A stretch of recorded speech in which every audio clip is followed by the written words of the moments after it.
我愈发惊恐地看着消息，保安大叔不是已经变成丧尸了吗？难道他还保留了人的智商？还是有人拿走了他的手机发消息？为什么要发给我？我不敢回复，但更加坐立不安了。我不知道保安大叔有没有备注我的房号，也不知道现在拿他手机发消息的人会不会过来我房间查看。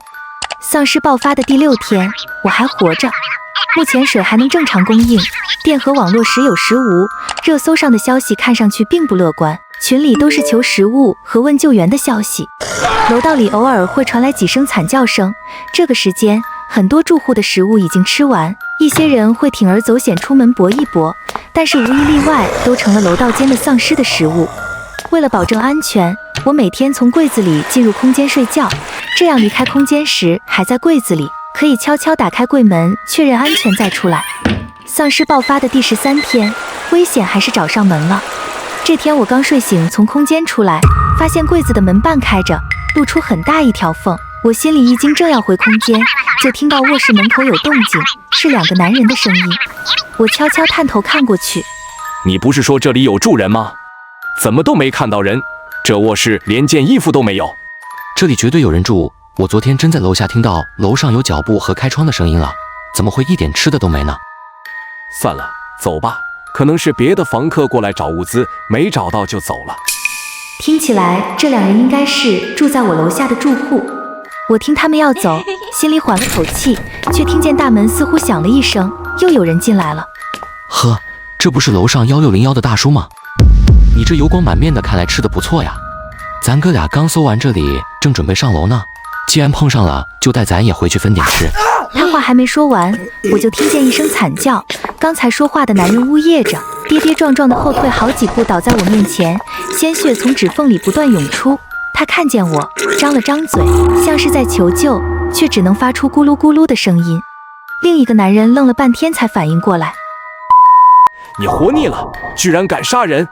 他们2个人打了起来，我趁着动静把门又拉了拉，只留下很小一条缝。那人身体比较高大，还拎着打丧尸的粗棍，我听见棍子砸在肉上和男人的谩骂声，听起来那个杀人犯并不是对手。我心里莫名缓了一口气。很快，随着一声惨叫，传来棍棒落地的声音，这场打斗结束了。被抹脖子的人还在地上喘气，还好他的目光很快从我身上移向了天花板。1601的大叔走了过来，刚才的打斗让他口鼻淌血，浑身满是淤青，可他却仿佛浑然不知，此刻充满兴趣地低头观察地上人的表情，似乎很享受这份别人死前的绝望。我的喉咙里像堵了什么东西，有种想要干呕的感觉，心脏也砰砰砰地越来越大声，有种对方也能听到的错觉。杀人犯像意识到什么，突然抬头看向柜子，伸手就来拉柜门。我在最后的瞬间回到了空间。末世爆发的第17天，回想起那血腥恐怖的场景，我依旧感觉有些手脚发软。已经过去了快4天了，就算那个变态杀人魔发现我了，也不可能还会守在我卧室，总得出去找吃的吧。我也不能一直待在这里，万一有救援的消息就会错过。我一出空间，柜子门大开着，柜子内板上有一些劈砍和撞击的痕迹，看来那杀人犯确实感觉到柜子里有人，只当是有暗门吧。地上的血迹已经干涸，整个房间充斥着一股浓浓的血腥味，让人作呕。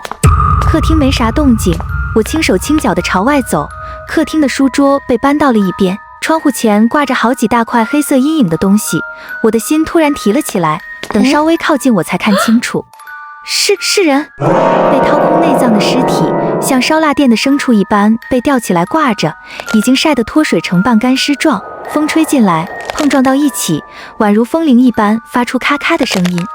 尸体下还摆放一个塑料大桶，里面装满了血，放了一个水瓢，看起来是用来替代饮水。我浑身的汗毛都竖了起来，一股恶寒从心底涌起，不等我逃跑，一把刀就悄无声息地挨上了我的脖颈。我僵在原地，根本不敢动弹，一股温热带着血腥的气息喷在我的后脑勺上。虽然我很想看看血从你细嫩的脖子里喷出有多美，但是我更好奇你是怎么做到的。做到什么？别给我装傻，里头那个柜子我检查过了，根本就没有什么暗门和机关，你是怎么从里面消失又出现的？空间是绝对不能暴露的秘密。从我在柜子消失又出现，他应该能很轻易推断出。我只能在原地穿越，不然他也不会这么放心让我展示。他只要在我消失的地方布置一下，我可能出来就会死。为了安全，我只能永远被困在空间里了。一定要想办法制造一个机会，逃离他的视线，然后再穿走。那个虽然可能很难相信，但是如果我说那个神奇柜子一天只能进去一次，你信吗？我可以明天演示给你看。呵呵，你撒谎！那天晚上也是你吧？那天我还以为是自己眼花了，离柜子那么远你也能进去。那我换个方式吧，如果我数到3，你还没消失的话，我就杀死你。怎么办？从这些被处理的人肉和他能蹲守我4天看，这个人的思考方式和行为都异于常人，根本没办法忽悠过去。如果我不穿走，只怕他就算现在不杀死我，也会让我经历非人的折磨。怎么办？难道真的只能被动的回空间保命了吗？我的手犹犹豫豫地摸向了绿纹。不对，如果我这时候穿越，他离我这么近，会不会跟我一起穿越进去呢？欢迎光临。虽然这样也许可以把他困死在那里，但是我的物资也全赔进去了。没有物资和空间，我真的能在这样的末世活下去吗？好，我可以消失给你看，但是你要离我远点，不然你杀了我，我也做不到。杀人犯的手松了松，往后退了一步。砰！杀人犯被人一棍子打中头，身体摇摇晃晃倒退好几步。我心里一喜，却见杀人犯身体摇晃了几下就站定着，脸上露出一丝不屑。偷袭的人是一个有些眼熟的高楼层住户。想到杀人犯之前跟那个壮汉的打斗，我忍不住提醒：小心点，这人很抗打。我知道。他又朝着杀人犯的头狠狠砸去，一副要置杀人犯于死地的样子。杀人犯不躲不闪，居然用左手硬抓住了球棍，手里的刀直接刺进白发男格挡的胳膊。白发男抓住杀人犯拿刀的手，转身将他过肩摔了出去。快跑！这人是个没有痛感也没恐惧的变态，而且力气很大，很难对付。我们朝着门口跑去，杀人犯很快站了起来，他的口鼻淌着血，脸上的笑意和残忍却不减一分。我们出了门，刚朝应急通道跑几步，白发男突然拦住我，他比了一个噤声，眼睛死死盯着应急通道半开的门。哒哒哒哒，有什么东西朝这边过来了。不好，是那玩意来了。我刚想问是啥玩意，就看到什么东西出现在了门口，我只感觉头皮发麻。是保安大叔的那条大狗，俨然已经变成了一条丧尸狗。虽然一条腿断了半截，但是行动看上去并不太受影响。此刻他灰白的眼睛死死盯着我和白发男，低吼着一步步朝着我们逼近。杀人犯在身后把门重重地关上了，白发男一手受伤，而我手无缚鸡之力，他显然觉得我们死定了。1502的门锁得死死的，我们只能朝身后退。已经停电了，电梯用不了了，这边是死胡同了。我抓住他的胳膊，准备带他一起去空间。没用的，你的空间只能你一个人进去。我有些惊到了，你怎么知道我有空间的？你能走的话就走吧，不用管我。我穿进了空间，果然跟他说的一样，只有我一个人。